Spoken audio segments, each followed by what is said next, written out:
मेरा नाम प्रीति है। मैं नहीं जानती थी कि पसंद की शादी करना इतनी बड़ी गलती होती है कि हम उसकी सज़ा सारी ज़िंदगी भुगतते हैं। मैं तो अपनी ज़िंदगी में खुश रहना चाहती थी। लव मैरिज सक्सेसफुल हो जाने से मैं अपने आप को बहुत भागों वाली समझती थी, लेकिन मैं नहीं जानती थी कि मेरी यही पसंद की शादी मेरी ज़िंदगी में एक बहुत बड़ा तूफान लाने वाली थी। उस समय मेरी उम्र 22 साल थी और मैं कॉलेज में पढ़ा करती थी जब एक लड़का मुझे बहुत पसंद आ गया था। वो मेरे कॉलेज में नहीं पढ़ता था, बल्कि हम दोनों एक ही बस से ट्रैवल करते थे।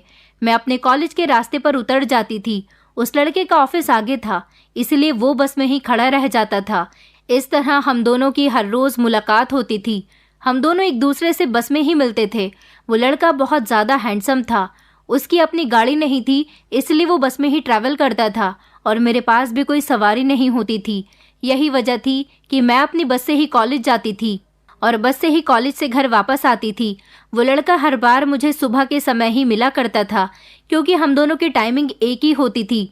पहले तो हम दोनों बस स्टॉप पर खड़े होकर बस के आने का इंतज़ार किया करते थे और फिर जब बस आ जाती थी तो एक साथ बस में सवार हो जाते थे। कभी कभी मैं जल्दी ही बस स्टॉप पर बस का इंतज़ार करने के लिए खड़ी होती थी जब वो लड़का आता था और मुझसे कहता था कि अभी तक बस नहीं आई है क्या। मुझे कभी कभी उसकी बात का जवाब देना पड़ जाता था और इसी तरह धीरे धीरे हम दोनों की बातचीत शुरू हो गई थी।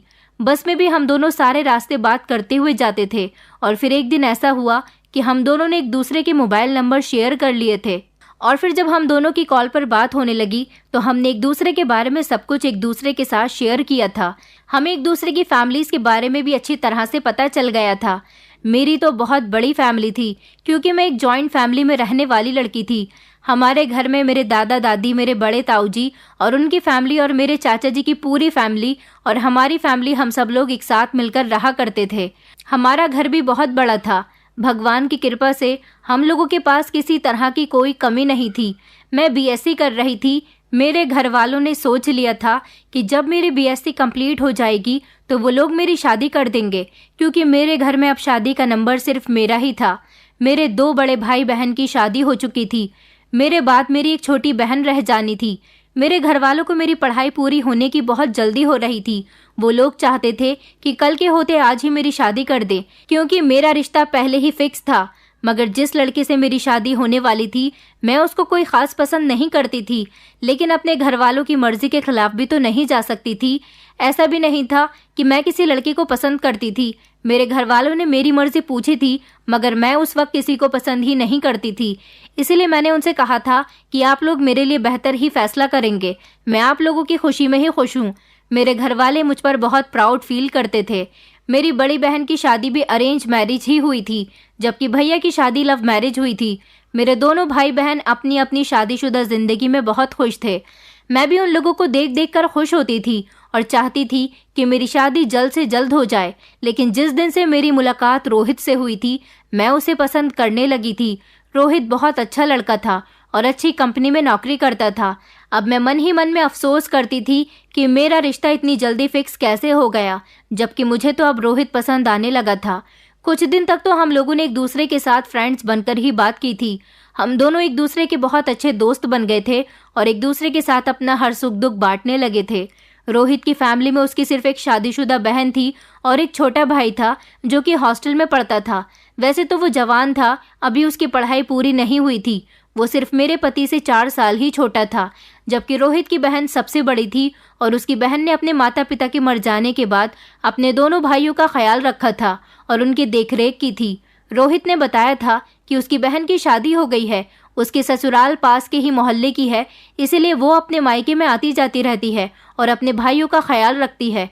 मुझे रोहित की बहन के बारे में सुनकर बहुत खुशी हुई थी कि बहनें होती ही ऐसी हैं जिनको शादी हो जाने के बाद भी अपने भाइयों की फिक्र लगी रहती है। एक दिन रोहित ने मुझे बातों ही बातों में प्रपोज कर दिया था। हम दोनों रोज़ एक दूसरे का बस स्टॉप पर इंतज़ार करने लगे थे, क्योंकि अब हम दोनों एक दूसरे के बिना रह ही नहीं सकते थे। पहले तो मैं कभी कभी कॉलेज जाती थी, लेकिन अब रोहित की वजह से मैं हर रोज़ कॉलेज जाया करती थी, क्योंकि घर से निकलने पर मेरी रोहित से मुलाकात भी हो जाती थी और बस के अंदर हम दोनों काफ़ी देर तक एक दूसरे के साथ बातचीत भी कर लिया करते थे। मेरा कमरा बिल्कुल अलग था। मैं अपने कमरे में अकेली ही सोती थी, इसलिए मैं रोहित के साथ सारी सारी रात बातें करती थी। रोहित भी अपने घर में अकेला होता था। उसने मुझे बताया था कि उसकी बहन उसके लिए रिश्ता तलाश कर रही है। मैंने अभी तक ये बात रोहित को नहीं बताई थी कि मेरा पहले से ही रिश्ता तय है और मेरी पढ़ाई पूरी होते ही मेरे घर वाले मेरी शादी कर देंगे। हम दोनों को एक दूसरे के साथ बातचीत करते हुए 6 महीने गुजर गए थे। जब एक दिन रोहित ने मुझे बताया था कि उसकी बहन उसके लिए लड़कियां देख रही है तो मुझसे रहा नहीं गया और मैंने रोहित को अपनी सच्चाई बता दी थी कि मेरा रिश्ता लगा हुआ है। मेरी बात सुनकर रोहित बहुत शॉक्ड हुआ था और वो मेरी इस बात से नाराज भी था कि मैंने उसे ये सब पहले क्यों नहीं बताया। रोहित कह रहा था कि मैं अपनी बहन को तुम्हारे बारे में बताने वाला था। मेरी बहन तुम्हारे घर रिश्ता लेकर आती तो तुम्हारे घर वाले उसकी इंसल्ट कर देते और कहते कि हमारी बेटी का रिश्ता तो पहले ही लगा हुआ है। अच्छा हुआ कि मैंने अपनी बहन को अभी भी इस बारे में नहीं बताया। अब तुम बताओ कि क्या करना है, तुम मुझसे प्यार करती हो या नहीं? रोहित का सवाल सुनकर मैं कंफ्यूज हो गई थी। रोहित मुझसे नाराज हो रहा था, लेकिन मैं क्या कर सकती थी। मैं रोहित के प्यार में इतनी खो गई थी कि चाहकर भी उसे ये बात नहीं बता सकी कि मैं पहले ही एंगेज्ड हूँ। मैंने रोहित से कह दिया था कि मैं तुमसे प्यार करती हूँ और सिर्फ तुमसे ही शादी करना चाहती हूँ। तो रोहित कहने लगा, मैं तुम्हारे घर रिश्ता भेजने के लिए तैयार हूँ। तुम्हें अपनी फैमिली के सामने मेरे लिए स्टैंड लेना होगा। तुम्हें अपने फियांसे से शादी करने के लिए इनकार करना होगा। मैं रोहित की बात सुनकर परेशान हो गई थी। मैंने रोहित से कह दिया था कि मैं अपने घर में बात करने की कोशिश करती हूँ, लेकिन ऐसा करना मेरे लिए बहुत मुश्किल था। मेरी समझ नहीं आ रहा था कि मैं अपने घर पर इस बारे में कैसे और किस तरह से बात करूं, क्योंकि जब मेरे घर वालों ने रिश्ता लगने से पहले मुझसे मेरी मर्जी पूछी थी तो मैंने उन्हें हाँ कर दिया था, जिससे उन्हें यही लगा था कि उनकी बेटी किसी को पसंद नहीं करती। लेकिन अब अगर मैं अचानक से उनको अपनी पसंद के बारे में बता दूंगी तो इस बात का उन्हें भी बुरा लगेगा और शायद वो लोग मेरी शादी रोहित के साथ कभी भी नहीं होने देंगे। इस तरह तो मेरे घर में एक बहुत बड़ा हंगामा क्रिएट हो जाएगा। मेरी समझ नहीं आ रहा था कि मैं क्या करूं। मैंने इस बारे में अपनी एक फ्रेंड को बताया था। मेरी फ्रेंड ने कहा था कि अगर तुम्हारा रिश्ता तय था तो तुम्हें किसी दूसरे लड़के से मोहब्बत करने की क्या ज़रूरत थी। लेकिन मैं क्या करती, मैं अपने दिल के हाथों मजबूर हो गई थी। जब बस स्टॉप पर रोहित मुझसे बातचीत करने की कोशिश करता था और बस के अंदर आंखों ही आंखों में मुझे इशारे करता था जो कि मुझे बहुत अच्छे लगते थे, मैं अपनी फीलिंग्स पर कंट्रोल नहीं कर पाई थी और उसकी मोहब्बत को एक्सेप्ट कर बैठी थी। मैंने अपनी फ्रेंड से सजेशन मांगा था, लेकिन उसने मुझसे कहा था कि यहाँ पर तुम गलत हो। तुम्हें अगर कोई लड़का पसंद था तो तुम्हें पहले ही अपने घर वालों को बता देना चाहिए था। लेकिन मेरा रिश्ता तो पिछले 1 साल से लगा हुआ है और मुझे रोहित अभी 6 महीने पहले ही पसंद आया था। अब मेरी समझ नहीं आ रहा था कि मुझे क्या करना चाहिए और क्या नहीं। मैंने इस बारे में जब रोहित से बात की कि मैं अपनी फैमिली से बात करने के लिए हिम्मत नहीं जुटा पा रही हूँ तो रोहित कहने लगा कि इस तरह हम दोनों एक दूसरे से दूर हो जाएंगे। ये तुम्हारी लापरवाही का नतीजा है कि तुमने मुझे इस बारे में पहले नहीं बताया। अगर तुम मुझे इस बारे में पहले बता देती तो मैं तुम्हारे घर वालों से खुद आकर बात करता। मैंने रोहित से कहा कि इसमें कौन सी बड़ी बात है, तुम तो मेरे घर वालों से आकर अभी भी बात कर सकते हो। रोहित कहने लगा, इस तरह बात बिगड़ सकती है। अगर तुम्हारे घर वालों ने मेरे सामने तुम्हें डांटा या फिर तुम्हें मुझसे अलग करने की कोशिश करी तो मैं तुम्हारे घर वालों के सामने ही तुम्हें उठाकर ले आऊँगा और तुमसे शादी कर लूँगा। मैंने कहा, रोहित, जिस लड़के के साथ मेरा रिश्ता लगा हुआ है मैं उसे पसंद नहीं करती। मैं सिर्फ और सिर्फ तुम्हें पसंद करती हूँ। तुम कुछ भी करो, मुझे सिर्फ तुमसे शादी करनी है। रोहित कहने लगा, अगर ऐसी ही बात है तो मैं कल ही तुम्हारे घर पर आ रहा हूँ और हम दोनों कल ही शादी करेंगे। रोहित अब मेरे घर आकर क्या करने वाला था ये तो मुझे भी नहीं पता था, लेकिन मैं अगले दिन का बेसब्री से इंतजार कर रही थी। अगले दिन रोहित हमारे घर पर आया और उसने आकर मेरे पापा और मेरे ताऊ जी से हम दोनों के रिश्ते के बारे में बात की थी। मेरे पापा ने उसे बता दिया था कि उनकी बेटी का रिश्ता पिछले 1 साल से लगा हुआ है, अब कुछ नहीं हो सकता। जिस पर रोहित ने कहा था कि आपकी बेटी मुझसे प्यार करती है, अगर आपको यकीन नहीं आता तो आप उससे ये बात पूछ सकते हैं। रोहित की बात पर मेरे घर वालों को विश्वास नहीं हो रहा था, लेकिन जब मुझे बुलाया गया और मुझसे ये सवाल पूछा गया कि क्या तुम इस लड़के से प्यार करती हो, तो मैंने सबकी शक्लों को बड़ी गौर से देखा था। सब डरावनी नज़रों से मुझे देख रहे थे, लेकिन जब मैंने रोहित की तरफ देखा तो मुझे उस पर प्यार आया और मैंने कह दिया था कि जी, मैं इससे प्यार करती हूँ। मेरे घर वालों को इस बात पर बहुत गुस्सा आया था और मैंने ये भी कह दिया था कि मैं इससे ही शादी करना चाहती हूँ। जहाँ पर आप लोगों ने मेरा रिश्ता लगाया हुआ है वहाँ से ख़त्म कर दीजिए, क्योंकि मैं उस लड़के को पसंद नहीं करती। इस बात पर मेरे ताऊजी ने कहा था कि बदतमीज़ लड़की, ये बात तुम पहले नहीं बता सकती थी। अब क्या तुम अपने घर परिवार वालों की इज्जत के साथ खेलना चाहती हो? रोहित कहने लगा, अंकल, मैं आपकी बेटी को बहुत खुश रखूंगा। मैं अच्छी नौकरी करता हूँ और मुझे यकीन है कि आपने जहाँ पर अपनी बेटी का रिश्ता तय किया हुआ है वहाँ से कई गुना बेहतर आपकी बेटी मेरे साथ खुश रहेगी। रोहित की बात सुनकर मेरे घर वालों ने साफ इनकार कर दिया था कि वो मेरी शादी किसी भी हाल में रोहित के साथ नहीं करेंगे। लेकिन मैंने भी अपने घर वालों से बोल दिया था कि अगर आप लोगों ने मेरी शादी रोहित के साथ नहीं की तो मैं शादी वाले दिन ही इस घर से भाग जाऊंगी। मेरी इस बात पर मेरे पूरे परिवार को शॉक लग गया था और उन लोगों को बहुत गुस्सा आया था, जिस पर मेरे पिता ने कहा था कि तुम अभी और इसी वक्त इस लड़के के साथ हमारे घर से निकल जाओ, क्योंकि हमें तुमसे ऐसी उम्मीद नहीं थी। इससे पहले कि तुम हमारी इज्जत के साथ और खिलवाड़ करो, तुम अभी और इसी वक्त यहाँ से चली जाओ।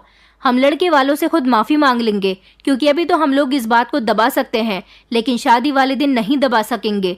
मेरे ताऊजी ने पापा को समझाने की कोशिश भी की थी, मगर पापा ने कहा था कि मेरी बेटी अगर इस लड़के के साथ शादी करना चाहती है तो इस घर से निकल जाए और इसके साथ शादी कर ले। हम इससे कोई भी संबंध नहीं रखेंगे। इस तरह मैं रोहित के साथ घर से निकल आई थी और मेरे घर वालों ने मेरे साथ सारे रिश्ते नाते तोड़ दिए थे। मुझे बहुत रोना आया था, मगर मैं क्या कर सकती थी। प्यार को जीतने के लिए कुर्बानी तो देनी ही पड़ती है। इस तरह रोहित और मैंने कोर्ट मैरिज कर ली थी और रोहित कोर्ट मैरिज करने के बाद मुझे अपने घर ले गया था। रोहित का घर बहुत अच्छा था। जैसे ही मैं रोहित के घर के अंदर दाखिल हुई तो सामने ही एक औरत बैठी हुई थी। इसके बारे में मेरे पति ने बताया कि ये उसकी बहन है। मैंने उनको नमस्ते किया था जब उन्होंने रोहित से पूछा कि ये लड़की कौन है, और रोहित ने बताया कि ये तुम्हारी भाभी है। मैंने इस लड़की के साथ शादी कर ली है। अब तुम्हें लड़कियां तलाश करने की ज़रूरत नहीं है। अपने भाई की ये बात सुनकर वो बुरी तरह से चौंक गई थी और कहने लगी थी कि ये तुमने क्या किया? मैंने तुम्हारे लिए अपनी पसंद की लड़की से तुम्हारा रिश्ता पक्का कर दिया था और तुम शादी करके आ गए हो। तुम्हें इस बारे में मुझे बताना तो चाहिए था। रोहित कहने लगा कि इसमें कौन सी बड़ी बात है। प्रीति भी मेरे लिए अपना रिश्ता तोड़कर आई है, यहाँ तक कि इसके घर वालों ने भी इससे सारे संबंध खत्म कर दिए हैं। तुम भी लड़की वालों को हमारे रिश्ते से इनकार कर दो और कह दो कि तुम्हें लड़की पसंद नहीं आई, बस बात खत्म हो जाएगी। लेकिन मेरी नंद को मेरे पति की ये बात बहुत बुरी लगी थी और वो अपने भाई से बहुत नाराज हो रही थी। मुझसे तो वो बात तक नहीं कर रही थी। रात का समय हो गया था। मेरा पति हाथ पकड़कर मुझे अपने कमरे में ले गया था और बाजार से लाकर उसने मुझे खाना भी खिला दिया था। उसके बाद हम दोनों ने अपनी ज़िंदगी की नई शुरुआत की थी। मैं अपने पति के साथ बहुत खुश थी। अगले दिन जब मैं अपने कमरे से बाहर आई तो ये देखकर दंग रह गई थी कि मेरी नंद बाहर आंगन में बैठी हुई नाश्ता कर रही थी। मैंने अपनी नंद को गुड मॉर्निंग कहा और पूछा कि दीदी आप कब आई? तो वो चौंकते हुए कहने लगी कि कब आई से क्या मतलब, मैं तो इसी घर में रहती हूँ, ये मेरा घर है। मैं अपनी नंद की बात पर बहुत हैरान हुई थी और उससे कुछ भी कहे बिना किचन में नाश्ता बनाने के लिए चली गई। नाश्ता लेकर मैं अपने कमरे में आ गई थी और अपने पति के साथ नाश्ता करने लगी। जब मैंने अपने पति से पूछा कि आपकी बहन क्या इस घर में ही रहती है, मेरा पति कहने लगा हाँ, वो कुछ दिनों से हमारे घर पर आई हुई है। उनके पति से उनका झगड़ा हो गया, कुछ दिनों बाद अपने घर वापस चली जाएंगी। अपने पति की बात सुनकर मैं खामोश हो गई थी। मेरा पति ऑफिस जाने के लिए घर से निकल गया था। मुझे बहुत खुशी हो रही थी कि जिस इंसान से मैं प्यार करती थी आज मैं उसकी पत्नी बनकर उसके घर में थी। मैं अपने कमरे की सफाई करने के बाद अपने कमरे में ही बैठी हुई थी। मेरे पति के कमरे में टीवी लग रहा था और मैं टीवी देख रही थी जब मेरी नंद गुस्सा करती हुई कमरे के अंदर दाखिल हुई और जोर से कहने लगी कि अरे ओ महारानी, यहाँ पर क्या टीवी देखने के लिए आई हो? घर का कोई काम नहीं करना है क्या? मैंने अपनी नंद से कहा दीदी आप मुझे बता दो क्या काम करना है, मैं कर लूँगी। तो वो कहने लगी कि कमरे से बाहर निकलो तब तो कुछ बताऊंगी ना। उन्होंने मुझसे कहा था कि किचन में खड़े होकर दोपहर का खाना बनाओ और फिर उसके बाद कपड़े भी धो देना। मैं अपनी नंद की बात सुनकर किचन में खाना बनाने के लिए चली गई थी और फिर खाना बनाकर जैसे ही फ्री हुई तो कपड़े धोने के लिए मैंने वॉशिंग मशीन लगा ली थी। मुझे वॉशिंग मशीन लगाते हुए देखकर मेरी नंद कहने लगी अरे अरे ये क्या हो रहा है? मैंने कहा दीदी मशीन लगा रही हूँ, कपड़े धोने हैं ना। तो कहने लगी कि ये मशीन तुम्हारे बाप की नहीं है जो तुम इस मशीन में कपड़े धोगी, ये मशीन मेरी माँ की है, तुम हाथ से कपड़े धो। वैसे भी वॉशिंग मशीन चलाने से लाइट का बिल ज़्यादा आता है।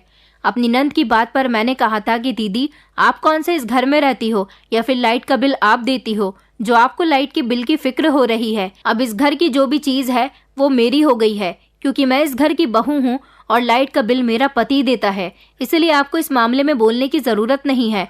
मेरी बात सुनकर मेरी नंद को बहुत गुस्सा आ गया था। वो बड़ी ही चालाक औरत थी, मुझसे बहुत ज्यादा लड़ी थी। मैंने सोच लिया था कि जैसे ही मेरा पति घर आएगा मैं उसे अपनी नंद के बारे में बता दूंगी कि सारा दिन उसने मुझे कितना तंग किया है। मैं अपने पति के घर आने का इंतजार कर रही थी, लेकिन इससे पहले मैं नए कपड़े पहनकर अच्छे से तैयार होने लगी थी। मेरा पति किस समय घर के अंदर आया मुझे कुछ पता ही नहीं चला था, लेकिन मुझे बाहर से जोर जोर से अपनी नंद के रोने की आवाज आ रही थी। मैं जैसे ही दौड़ती हुई अपनी नंद के करीब गई तो मेरी नंद ढेर सारे गंदे कपड़े इकट्ठे करके धो रही थी और रो रो कर मेरे पति को बता रही थी कि तुम्हारी पत्नी ने मुझे इतने ढेर सारे कपड़े धोने के लिए दिए हैं। मैंने तुम्हारी पत्नी से कहा भी था कि मैं कपड़े धो दूंगी, लेकिन मैं वॉशिंग मशीन लगा लेती हूँ। तो तुम्हारी पत्नी कहने लगी कि लाइट का बिल ज्यादा आता है और ये बिल तुम्हारा बाप नहीं बल्कि मेरा पति देगा, इसलिए कपड़े सारे हाथ से धोकर डाल दो। मेरा पति मेरी नंद से कह रहा था कि नहीं दीदी, प्रीति ऐसी नहीं है, वो ऐसा कर ही नहीं सकती। मेरी नंद रोते हुए कहने लगी, अभी शादी का एक दिन ही हुआ है तो तुम उसके दीवाने हो गए हो, और इस लड़की ने आज ही तुम्हारे पीछे मेरे साथ इतने अत्याचार किए हैं, मेरे साथ बदतमीजी की है, तो आगे चलकर वो ना जाने क्या क्या करेगी।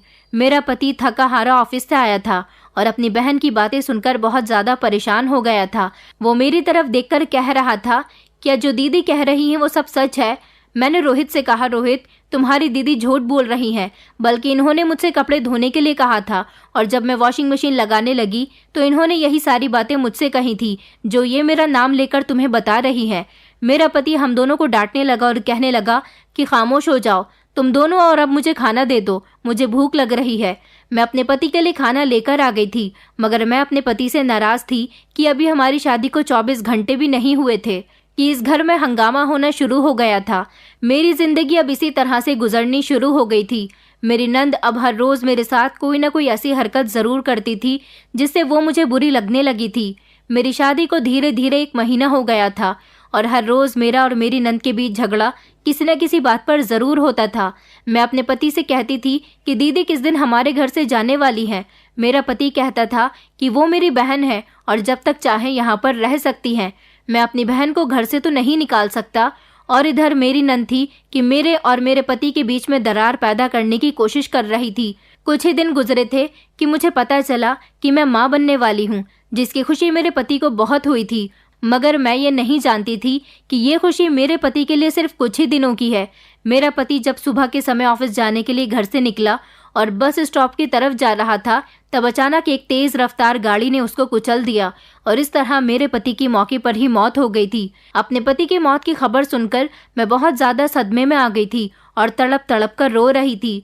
मेरे पति की मौत हो चुकी थी और मुझे विश्वास नहीं हो रहा था कि मेरा पति मुझे इस दुनिया से छोड़कर चला गया, जबकि मैं उसके बच्चे की माँ बनने वाली थी। मेरे पति की मौत पर उसका छोटा भाई भी हॉस्टल से अपनी पढ़ाई छोड़कर घर आ गया था। मेरा तो रो रो कर बुरा हाल था, जबकि मेरी नंद का भी हाल कुछ ऐसा ही था, क्योंकि वो भी अपने भाई से बहुत प्यार करती थी। मुझे समझ नहीं आ रहा था कि अब मेरे साथ क्या होगा। मेरी नंद तो पहले ही मेरी खुशियों की दुश्मन बनी हुई थी। जब भी वो मुझे मेरे पति के साथ देखती थी तो उसे अच्छा नहीं लगता था। मैं उसकी ये वजह भी अच्छी तरह से जानती थी, क्योंकि वो शुरू से ही अपनी भाई की शादी अपनी पसंद की लड़की के साथ करवाना चाहती थी और उसके भाई ने अपनी मर्जी के मुताबिक मुझसे शादी कर ली थी। अपनी बहन को बताया तक नहीं था, जिसका गुस्सा मेरी नंद को आज तक है, और वो अपना सारा गुस्सा मुझ पर निकालती थी। मेरे पति के सामने तो सीधी बन जाती थी। अब फिलहाल मेरा पति इस दुनिया को छोड़कर जा चुका था। मेरी समझ नहीं आ रहा था कि मैं कहाँ जाऊं, क्योंकि मेरे मायके वालों ने भी मुझसे सारे संबंध खत्म कर दिए थे। मैं अपने पति की विधवा बनकर अपनी ससुराल में जिंदगी गुजार रही थी और मेरी नंद थी कि हर दिन मुझे परेशान करने के लिए कोई कसर नहीं छोड़ती थी। मेरा देवर भी हम लोगों के साथ ही रह रहा था। उसने कहा था कि मैं अब हॉस्टल नहीं जाऊंगा, चाहे भले ही मेरी पढ़ाई रुक जाए, क्योंकि अब घर में आप दोनों अकेली रह गई हो और भैया के बाद आप दोनों का ख्याल रखना मेरी जिम्मेदारी है। मेरा देवर बहुत अच्छा था और हमेशा वो मुझसे हमदर्दी रखता था। मेरे घर में सबको ये बात पता थी कि मैं प्रेग्नेंट हूँ, पति के मर जाने के बाद मैं बहुत कमज़ोर हो गई थी, इसलिए डॉक्टर ने मुझे ज़्यादा से ज़्यादा आराम बताया था। मेरा देवर ये बात अच्छी तरह से जानता था। वो सुबह को अपने दोस्तों के साथ घूमने फिरने के लिए घर से निकल जाता था और शाम के टाइम पर घर आता तो मुझे काम करता हुआ देखता था। एक दिन उसने मेरी नंद से कहा कि दीदी, आपको भाभी से घर का काम नहीं करवाना चाहिए। आप जानती हो कि भाभी की कंडीशन कैसी है। इस बात पर मेरी नंद ने मेरे देवर को बहुत डांट लगाई थी, क्योंकि वो सबसे छोटा था और मेरी नंद मेरे पति से तो थोड़ा दबती भी थी। मगर मेरे देवर को उसने मेरी इस छोटी सी बात पर इतनी डांट लगाई थी कि वो बेचारा खामोश हो गया था। मेरी नंद ने कहा था कि तुम्हें घर के मामलात में बोलने की ज़रूरत नहीं है। तुम जानते हो कि ये लड़की तुम्हारे भाई के साथ भागकर आई थी और इसने तुम्हारे भाई की ज़िंदगी को ख़राब कर दिया था। सारा सारा दिन उसे परेशान करती रहती थी, उसका खूब पैसा उड़ाती थी। तुम्हारा भाई इससे तंग आ चुका था, तभी तो बेचारा मेरा भाई इस दुनिया से इतनी जल्दी चला गया। तुम क्या जानो कि ये कैसी है, और तुम हो कि इसकी तरफदारी करने लग गए हो। मेरा देवर मेरी नंद से कहने लगा कि दीदी, वो माँ बनने वाली है, मैं इसीलिए कह रहा हूँ। तो मेरी नंद कहने लगी कि इसमें कौन सी बड़ी बात है, हर औरत जब माँ बनती है तो घर के सारे कामकाज करती है। अब ये हमारे घर में फ्री में तो नहीं रह सकती। मेरा देवर अपनी बहन की बात सुनकर खामोश हो गया था। मैं पहले तो अपनी नंद को अपने पति की वजह से एक दो जवाब दे भी दिया करती थी, लेकिन अब मैं जानती थी कि अब मुझे अपनी नंद की हर बात को बर्दाश्त करना होगा, क्योंकि अगर मैंने अपनी नंद के साथ बदतमीजी की या कोई लड़ाई झगड़ा किया तो वो मुझे इस घर से निकाल देगी। इसके बाद मैं कहाँ जाऊंगी। इसलिए मैं अपनी नंद के सारे अत्याचार खामोशी से बर्दाश्त करती रहती थी और ये सब कुछ मेरा देवर देखता रहता था। और फिर मैं माँ भी बनने वाली थी, इसलिए मैं चाहकर भी कुछ नहीं कर सकती थी। मेरी तबीयत ठीक नहीं थी, मेरा ब्लड प्रेशर बहुत हाई चल रहा था। डॉक्टर ने मुझे कम नमक और कम मिर्च के खाने का बताया था। कहा था कि अगर तुम्हारा ब्लड प्रेशर नॉर्मल नहीं हुआ तो बच्चे की जान को खतरा भी हो सकता है। ये बात मेरी नंद को पता चल गई थी, क्योंकि हर बार डॉक्टर घर आकर ही चेकअप किया करती थी। मेरे अंदर इतनी हिम्मत नहीं थी कि मैं हॉस्पिटल जाकर चेकअप करवाती, इसलिए मैं घर पर ही डॉक्टर को बुला लिया करती थी। मेरा देवर अब अपनी पढ़ाई छोड़कर अपने ही शहर में नौकरी कर रहा था, क्योंकि अब उसे ही तो इस घर को चलाना है। मैं खाना बनाकर जब अपने कमरे में आ गई तो कुछ ही देर के लिए सो गई थी। रात के टाइम पर जब मेरा देवर आ गया तो हम लोग एक साथ खाना खाने के लिए बैठ गए। जैसे ही मैंने खाना शुरू किया तो मेरे होश उड़ गए थे, क्योंकि खाने में नमक बहुत तेज़ था और मिर्ची भी इतनी तेज़ हो रही थी कि मेरे कानों से धुएं निकल गए। मैं ज़ोर ज़ोर से खांसने लगी थी। मेरे देवर ने जल्दी से मुझे पानी पिलाया। मेरी नंद कहने लगी कि क्या हुआ है। मैंने कहा खाने में नमक और मिर्ची बहुत तेज़ हो रही है। तो मेरी नंद कहने लगी कि खाना तो तुमने ही बनाया है, तुम्हें ही अपना ख्याल रखना चाहिए ना। डॉक्टर ने तुम्हें नमक और मिर्ची कम बताई है, तो तुमने इतनी तेज़ क्यों करी है। मैंने कहा दीदी, मुझे अच्छी तरह से याद है, मैंने इसमें नमक और मिर्च कम ही डाला था, फिर ना जाने कैसे तेज़ हो गया। मेरी नंद कहने लगी, अब ये तो तुम्हें ही पता होगा। मैं बिना खाना खाए ही डाइनिंग टेबल से उठकर अपने कमरे में आ गई थी। आधी रात के समय मुझे बहुत तेज़ भूख लग रही थी, लेकिन खाने में नमक मिर्च इतना तेज़ था कि ना तो मैंने खाना खाया था और ना ही मेरी नंद और मेरे देवर ने। शायद वो दोनों मार्केट से खाना मंगाकर खा चुके थे, लेकिन मैं अभी तक भूखी बैठी हुई थी। मुझे बहुत कमज़ोरी महसूस हो रही थी, इसलिए मैं किचन में जूस पीने के लिए चली गई। जूस पीने के बाद मैं सो चुकी थी। अगले दिन जब मैं सीढ़ियों से नीचे उतर रही थी तब अचानक मेरा पैर फिसल गया था और मैं गिरने ही वाली थी कि मेरे देवर ने हाथ पकड़कर मुझे रोक लिया और इस तरह मैं सीढ़ियों से गिरने से बच गई थी। मैंने अपने देवर को शुक्रिया कहा था, अगर मैं गिर जाती तो शायद मेरे बच्चे को भी नुकसान हो सकता था। लेकिन ये देखकर मैं दंग रह गई थी कि सीढ़ियों पर सरसों का तेल पड़ा हुआ था। ये तेल आखिर किसने डाला था? ज़रूर ये काम मेरी नंद ने ही किया होगा। मैं समझ गई थी, मगर मैं इस बात से परेशान थी कि मेरी नंद ने आखिर ऐसा क्यों किया था। मेरा देवर कहने लगा कि भाभी आप जाओ, मैं सीढ़ियों से तेल साफ कर देता हूँ, आप आराम करो। मुझे तो अब अपनी नंद से डर लगने लगा था कि आखिर वो क्या चाहती थी। मेरी शादी को 6 महीने गुजर गए थे, मगर अभी तक मेरी नंद एक बार भी अपनी ससुराल नहीं गई थी। मुझे तो लगता ही नहीं था कि उसकी शादी हो चुकी है। आखिर उसकी अपने पति से कैसी लड़ाई थी कि ना तो वो अपने ससुराल जा रही थी और ना ही उसका पति उसे लेने के लिए आ रहा था। मेरा देवर भी अपनी बहन से बहुत डरता था और अब तो मैं भी उससे दबकर ही रहती थी। जब से मेरे पति की मौत हुई थी, मेरे देवर को अपने काम के सिलसिले में दूसरे शहर जाना था और वो अब 2 दिन के बाद घर आने वाला था। उसने बात हम लोगों को बता दी थी और वो अगले ही दिन अपना सामान पैक करके घर से निकल गया था। अब घर पर मैं और मेरी नंद अकेले ही रह गए थे। मेरी तबीयत बिल्कुल भी ठीक नहीं थी, क्योंकि ना तो मुझे ठीक से खाना मिल रहा था और ना ही मुझे ढंग से आराम करने को मिल रहा था। अब मेरा देवर भी घर से जा चुका था, इसलिए मेरी नंद ने मुझे और तंग करना शुरू कर दिया था। वो बेवजह ही मुझसे घर के सारे काम करवाती थी। साफ बर्तन को भी 2-2 बार धोने को कहती थी और बार बार कपड़े धुलवाया करती थी और मुझे वजन उठाने को बोल रही थी, लेकिन मैं अभी वजन नहीं उठा सकती थी। मैं उससे इस बात पर जब लड़ने बैठ गई तो उसने मुझे बुरी तरह से मारा था।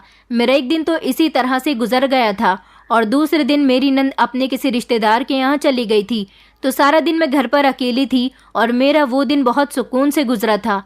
रात के समय जैसे ही मेरी नंद घर आई तो खाना खाकर सो गई थी। शायद वो थकी हुई थी। अगले दिन सुबह के 11 बज रहे थे जब मेरी नंद सोकर उठी और मुझसे नाश्ता मांग रही थी। मैंने उसे चाय बनाकर दी और नाश्ते में पराठे भी बना दिए थे।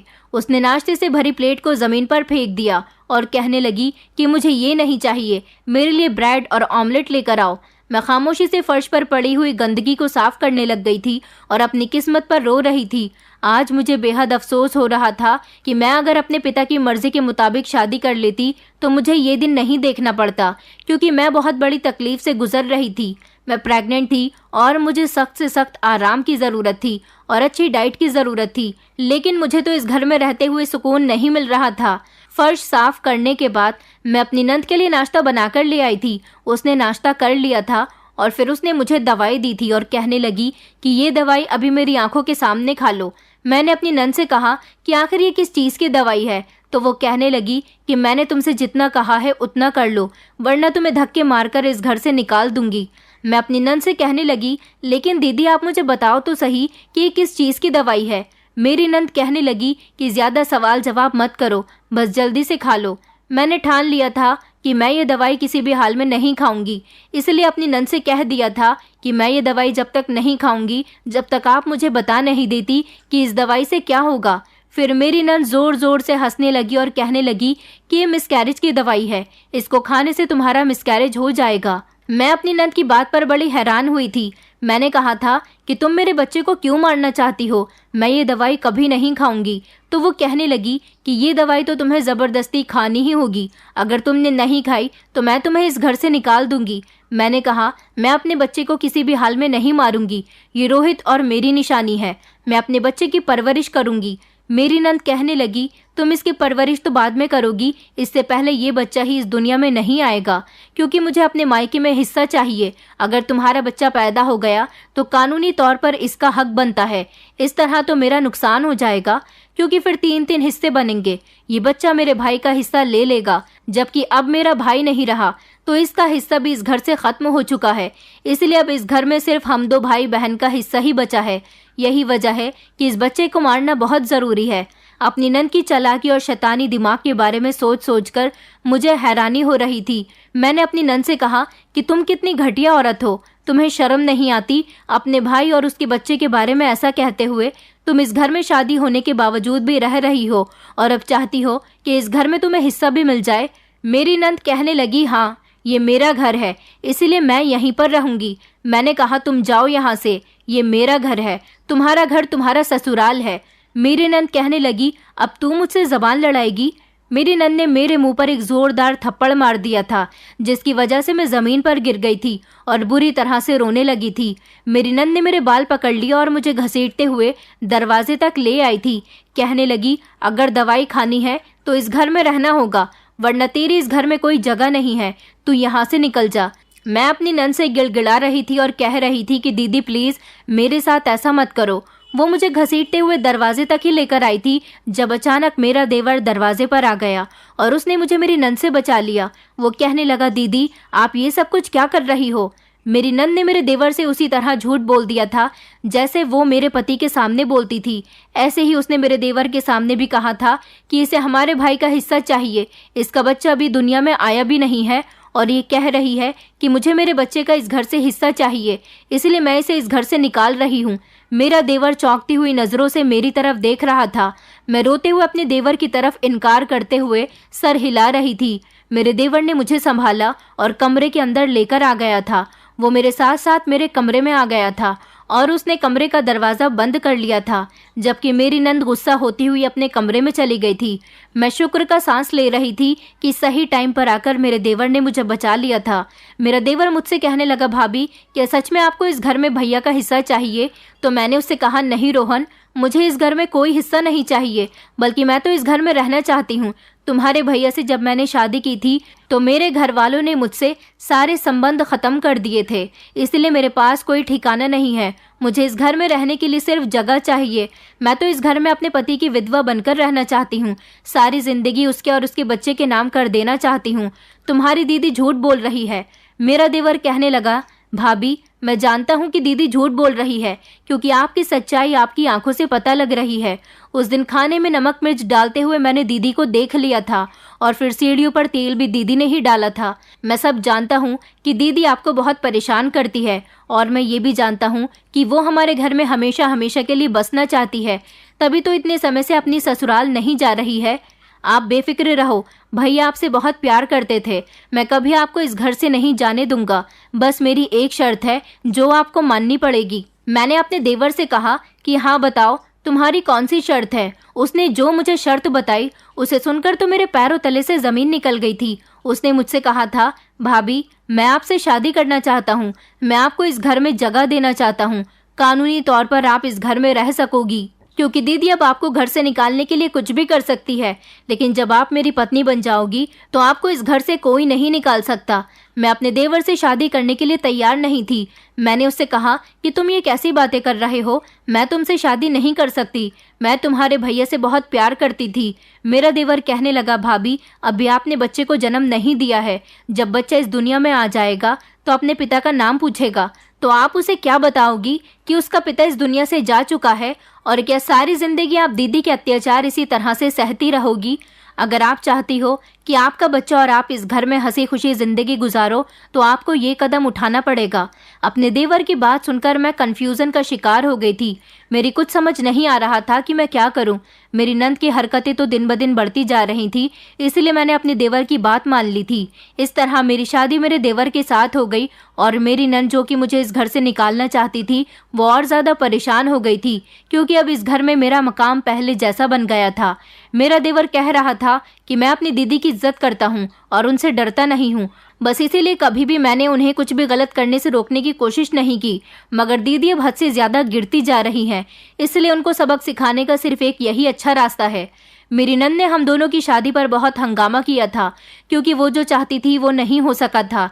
मेरी नंद फिर से मेरे साथ वही सब कुछ करना चाहती थी जो वो मेरे पहले पति के साथ कर चुकी थी, हमेशा मेरे पति को मेरे खिलाफ भड़काना। अब वो रोहन के साथ भी ऐसा ही करने लगी थी, मगर रोहन उनकी बातों में नहीं आता था। रोहन यही चाहता था कि उनके पति आकर उन्हें यहाँ से लेकर जाएं और खामोशी से ये मैटर सॉल्व हो जाए, मगर ऐसा नहीं हुआ था। कुछ दिनों के बाद खबर आई थी कि मेरी नंद के पति ने दूसरी शादी कर ली है। मेरी नंद ये बात सुनकर पागल सी हो गई थी, क्योंकि वो इतने समय से अपनी ससुराल नहीं गई, इसलिए उसके पति ने दूसरी शादी कर ली। पति पत्नी के बीच लड़ाई झगड़े तो होते रहते हैं, जिन्हें बैठकर हमेशा सॉल्व कर लेना चाहिए, लेकिन मेरी नंद के अंदर आदत थी कि वो अपने पति से अपनी ही गलती पर लड़कर अपने मायके आ जाती थी और कई कई महीने यहाँ पर गुजार लेती थी।